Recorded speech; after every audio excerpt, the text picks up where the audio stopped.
Bueno, platícanos ¿qué es VOR, esta conferencia que va a haber?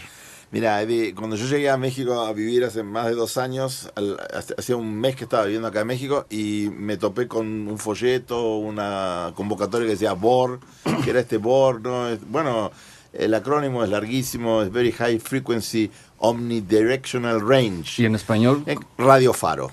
Son los radiofaros. Cuando uno va en un avión, se va moviendo en el camino y va recibiendo señales de distintos radiofaros que sirven para ubicarlo. Acá es metafórico esto. Esto tenía que ver con un lugar en donde se pudiera orientar una conversación que tuviera que ver con la innovación. Hubo 2 boards. El primero fue Nuevas Rutas hacia la Innovación. Eso fue en el año 2013. En el 2014, Pares Inusuales. Pero este año, 16 de febrero, en Constituyentes 455, en Centro Diseño, en el nuevo edificio de Centro Diseño, tenemos el BOR 3. Y el BOR 3 es tecnologías, creatividad y superinteligencias. Va a ser una conferencia que va a durar de las 9 de la mañana a las 2 de la tarde y estamos trayendo a 8 o 10 personas que en el mundo son top en el tema de algoritmos, en el tema de automatización, en el tema de deep learning, en el tema de machine learning, en el tema de cómo se está viviendo en este momento esta revolución en la inteligencia artificial, la enésima revolución en la inteligencia artificial que está cambiando absolutamente todo. Es una conferencia que no es, en realidad tendríamos que decir una no conferencia, un unconference, porque tiene un formato súper dinámico, los oradores hablan muy poco tiempo, como en TED, 10, 15, 18, 20 minutos. Como las conferencias TED. Como las conferencias TED, pero en realidad tiene múltiples formatos, tiene conectores entre las distintas secciones, tiene personas que saben mucho del tema y van a permitir enlazar las distintas conversaciones. Y como el tema de las superinteligencias, el tema es tan amplio, del machine learning, del deep learning, lo dividimos en 3 partes. Tenemos una primera parte que se llama curación del Big Data. ¿Qué es el Big Data? Hemos hablado en otros programas del Big Data. Vos tenés un montón de amigos que trabajan en Big Data. Es la huella digital. Es toda la información que nosotros generamos haciendo clic. Y como nos la pasamos haciendo clic en Google, en Facebook, en Twitter, en Instagram, donde sea, todo eso deja una marca. Y esa marca es registrada. Y con esa marca se puede hacer un trabajo de personalización, se puede hacer un trabajo de saber cuáles son los gustos de las personas, se puede hacer ofertas a medida, se pueden hacer un montón de cosas que antes no lo podíamos hacer. Ahora, el tema del Big Data, si uno se mete mucho en estas cuestiones, a veces el Big Data se extravía, ¿no? Porque las máquinas no tienen criterio, las máquinas no pueden elegir bien, las máquinas a veces se confunden. Entonces, ¿qué viene ahí? Viene la tarea del curador, la tarea de la persona que con toda esa información dice, bueno, vamos en cierta dirección, vamos en otra dirección. Por ejemplo, vamos a tener una persona que te va a fascinar, que se llama Jean-Pierre Kloppers, de una empresa australiana que se llama Brandeis. Y Brandeis es una de las pocas empresas del mundo que previó el triunfo de Donald Trump. ¿De veras? Es una de las pocas empresas del mundo que sabía que iba a ganar Donald Trump. Y Mercados.0, déjame decirte que Mercados.0 acá en México. Pero exacto. Kloppers desarrolló un algoritmo que tenía Big Data, pero también lo que hacía era una cosa que se llama análisis emocional, análisis de los sentimientos, sentiment analysis, que lo que se puede hacer con el análisis de sentimientos es ver a través de las metáforas, a través de la ironía, a través de rasgos que son mucho más que tienen que ver con la conversación humana, ver hasta qué punto las cosas eran así o no eran así. Acuérdate que todos los medios decían que había ganado Hillary, que permanentemente nos bombardearon todas las grandes consultoras internacionales. Hillary ganaba por 2 puntos, por 3 puntos, por 5 puntos. Sin embargo, Brandeis, usando machine learning, usando análisis de sentimientos, predijo que esto no iba a ser así. También va a venir un investigador que se llama Mark Riedel, que trabaja en un laboratorio de inteligencia y de entretenimiento. Tenemos unos oradores increíbles, ¿no? Tenemos entre ellos en la primera parte decía curaduría de Big Data, el segundo punto es decision making. Porque ¿qué pasa cuando las máquinas, en vez de sugerir alternativas, deciden por nosotros? Bueno, eso es ya cuando pasó la etapa, y les saludo a los amigos de Facebook Live, estamos en machine learning. O sea, ya aprendió la máquina y entonces la máquina de repente empieza a tomar decisiones. Toman decisiones, acuérdate que hay muchas películas de ciencia ficción, una de las más famosas se llama Juegos de Guerra, ¿no? donde las máquinas empezaban a creer que les iban a atacar los rusos. Bueno, ahora podría pasar de vuelta, ¿no?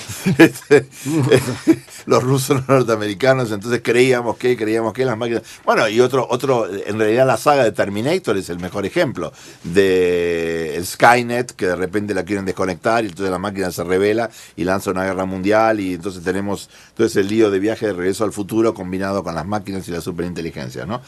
Pero el decision making lo que nos está diciendo es que tomar decisiones las están tomando las máquinas, y ahí tenemos a dos personas que vamos a traer, tenemos más, ¿no? Pero uno que se llama Brian Christian, que es autor de un libro fascinante que se llama Algorithms We Live By. ¿Cómo se llama? Algoritmos con los que vivimos. Algorithms We Live By. Y ese es un libro que te hace preguntas increíbles, ¿no? Por ejemplo, dice, nosotros en la vida humana tenemos una cantidad limitada de decisiones que podemos tomar. ¿Qué hacemos? ¿Salimos hoy o no salimos? ¿Vamos o no venimos? La de verde, la de rojo, en fin, todo ese tipo de decisiones, ¿no?, que hay que elegir. ¿Cuánta confusión estamos dispuestos a aceptar? ¿Cómo hacemos un balance entre lo necesario y lo deseable, ¿no? Y este hombre descubrió, Brian Christian, que a las máquinas les pasa exactamente lo mismo. Que las máquinas tienen estas limitaciones, estas restricciones, estas constricciones y tienen que decidir. La diferencia, ¿no?, es que las máquinas no tienen sentimientos, no operan por libre albedrío. Bueno, eso es uno de los temas que se va a discutir acá, porque también si pensás que en los seres humanos, ¿qué genera el libre albedrío? ¿Qué genera la conciencia? ¿Qué genera la autoestima?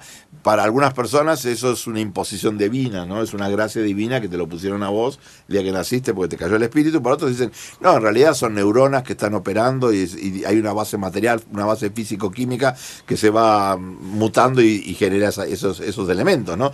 Entonces, si pasó con nosotros con la evolución, ¿por qué no podría pasar con las máquinas? Pero lo fascinante de la unconference o de la metaconference que vamos a hacer nosotros es que no se da nada por sentado. Lo que vamos a investigar es los pros y los contras. Lo que vamos a ver son ejercicios efectivos de machine learning, de deep learning, hasta dónde llegaron. Y en ese sentido, la parte más interesante de la conferencia es la parte 3, porque la parte 3 es creatividad y emociones en los humanos y en las máquinas. Y ahí vamos a trabajar, traemos a una persona que te va a fascinar, que se llama Blaise Agueras y Arcas, que en este momento es un Principal Chief Scientist de Google. Y él trabaja en el aprendizaje de Google, justamente. Él lo que está haciendo es tratar de entender cómo funcionan las redes neuronales para hacer un modelo, para meterlas dentro de un sistema y que esas redes neuronales artificiales generen creatividad como estamos haciendo los seres humanos. Pintura, novela, transmedia. Bueno, ya hay cuadros hechos por computadoras que aprendieron sobre otros cuadros y generaron con muchos cuadros, punto de Picasso y de otros pintores, crearon un cuadro interpretando todas estas técnicas. Bueno, efectivamente, en realidad el ejemplo más interesante es un Rembrandt. Uh-huh. Se hizo un trabajo sobre todas las obras de Rembrandt y se generó un Rembrandt nuevo. Solo que este Rembrandt que se generó se lo hizo con impresoras 3D de altísima calidad, con lo cual el cuadro tiene una textura y tiene exactamente el mismo ancho que tienen las obras de Rembrandt, y es un nuevo Rembrandt que aún los expertos especialistas en Rembrandt se dan cuenta que no es un Rembrandt, no porque no parezca un Rembrandt, sino porque no está en ningún catálogo de Rembrandt, pero podría haber sido un cuadro perdido de Rembrandt, ¿no? Y así como lo hemos dicho en otros programas, también tenemos a Chris Chaffee, que lo estamos trayendo, y tenemos otros autores que han hecho que las computadoras generaran música y que esa música suene exactamente igual a como suena Bach, a como suena Vivaldi, y en un caso muy interesante a como suenan los Beatles. ¿Cantando? Cantando. ¿Cómo? Bueno, las computadoras a través del Deep Learning estudian las composiciones musicales, van a encontrar... Hay un ejemplo que es increíble, es una película que se estrenó el año pasado, casi nadie la vio, es una película de science fiction, pero es fascinante, se llama Morgan. Uh-huh. Y esa película Morgan es rarísima, ¿no? Y si la ves es bastante creepy, ¿no? Pero lo interesante es que el tráiler de la película lo hizo una computadora. ¿Qué hizo la computadora? Analizó los 80-90 minutos de la película, se fijó todos los peaks o los spikes emocionales donde pasan cosas, etcétera, los marcó. eligió de esos 90 minutos los 2 o 3 minutos que eran los más intensos, y después hubo lo que decíamos al principio, curaduría de Big Data, ¿no? Vino una persona que es un experto en trailers y ordenó un poco. De repente, viste como decía Godard, que toda película tiene un principio, un medio y un fin, pero no necesariamente en ese orden. Entonces en el trailer vos no querés que sea exactamente el orden, sino que lo vas cambiando. Bueno, eso lo hizo una computadora. Entonces la combinación de Machine Learning, de Deep Learning y un curador humano es potentísimo. Déjame ir a Noticias e Informe Vial y volvemos a Alejandro Piscitelli, porque también quiero hablar de este señor de superinteligencia, Nick Bostrom, que también viene a esta conferencia que se va a llevar a cabo en Centro educativo, que está ahí en Constituyentes, y vamos, que han traído a los máximos exponentes de todo el aprendizaje con y para las máquinas. Vamos a Noticias e Informe Vial y volvemos. Soy Eddie Warman, siempre 88.9. Soy Alejandro Piscitelli. Continuamos con este tema de VOR, la magnífica conferencia o multiconferencia o encuentro que se va a llevar a cabo hablando de ventajas competitivas de los individuos, del machine learning, de la creatividad y la tecnología, ¿no? Sí, efectivamente. Bueno, para que los oyentes puedan entender más de qué se trata, los invitamos a que se metan en el sitio web vor.mx, vor.mx, y ahí van a poder ver quiénes son nuestros oradores, cuáles son los temas y los problemas, cómo se vinculan con actividades que hicimos precedentemente. Y este es un evento, hay que decirlo, es un evento que viene gente muy valiosa. Hemos comentado antes que va a estar Mark Riedel, Blaise Zagueras y Arcas, Chris Chafe, Jean-Pierre Kloppers, pero también tenemos a Fox Harrell y tenemos a Benhas Faraji, a Wendy Johansen, a Brian Christian y a un amigo personal mío que se llama Lev Manovich. Lev Manovich es un ruso. Es como primo mío, porque mi segundo apellido es Shimmanovich. Entonces él es Lev Manovich y yo soy Shimmanovich. A lo mejor es primo segundo tuyo. Exacto, por el Manovich. Y Lev es un ruso que se fue a Estados Unidos hace 30 años y estuvo mucho tiempo en California, en la Universidad de Southern California, y ahora se mudó hace un par de años a Nueva York, está en CUNY, City University of New York, y ahí él dirige un laboratorio de software, un laboratorio de estudios de software. Y Lev ha publicado recientemente un libro que es fabuloso, que se llama Software Takes Command, el software está al mando, y donde él lo que trabaja en ese libro básicamente es la idea de que prácticamente en este momento todo pasa por el software, todo tiene que ver con el software, ¿no? Así como la mecanización tomó el mando hace 50, 100, 200 años, ahora el software tomó el mando. Y él ha hecho trabajos de investigación fascinantes con sus estudiantes, con colegas, y uno de los que más me llamó la atención es uno que se llama Selfie City. Selfie City, como selfie, la palabra selfie, selfiecity.net, donde él lo que hizo es algo bastante curioso, ¿no? Se hizo esta pregunta, dice, las fotos, cuando la gente toma fotos de los mismos objetos, hace los mismos encuadres, a la misma distancia, en distintas ciudades. Bueno, probablemente no, porque la cultura de cada sitio es distinto, no es lo mismo Nueva York que Rusia, que Moscú, que Tel Aviv, etc. Entonces él comparó cómo se tomaban selfies en 5 ciudades, ¿no? En Río, en Tel Aviv, en Moscú, en Nueva York, y descubrió que los selfies son muy diferentes en cada ciudad. Por ejemplo, en algunas ciudades las mujeres toman mucho más selfies que en otros lados. En algunas ciudades las fotos de los selfies se toman con cierto encuadre que es distinto. En algunas ciudades se privilegian ciertos objetos que estén en el fondo. O sea, hay toda una cultura del selfie muy sofisticada, pero lo más interesante, y que era bastante obvio, ¿no? Que así como la fotografía no es neutra, sino que está sobredeterminada culturalmente, con el selfie pasa exactamente lo mismo. Y él hizo ese trabajo. ¿Y de dónde toma las muestras? Esto es lo interesante. Toma las muestras de Instagram, o toma las muestras de Flickr, y donde él toma de repente 1 millón de fotos, o toma 2 millones de fotos, ¿no? Entonces estás dando de vuelta de Big Data. Pero el Big Data lo tomás de la red y lo que tenés que hacer son buenas preguntas. Son preguntas inteligentes, preguntas interesantes. Sí, pero eso que estás diciendo, todo va relacionado con matemáticas, todo el Big Data, ¿de acuerdo? Con algoritmos. Con algoritmos. 2,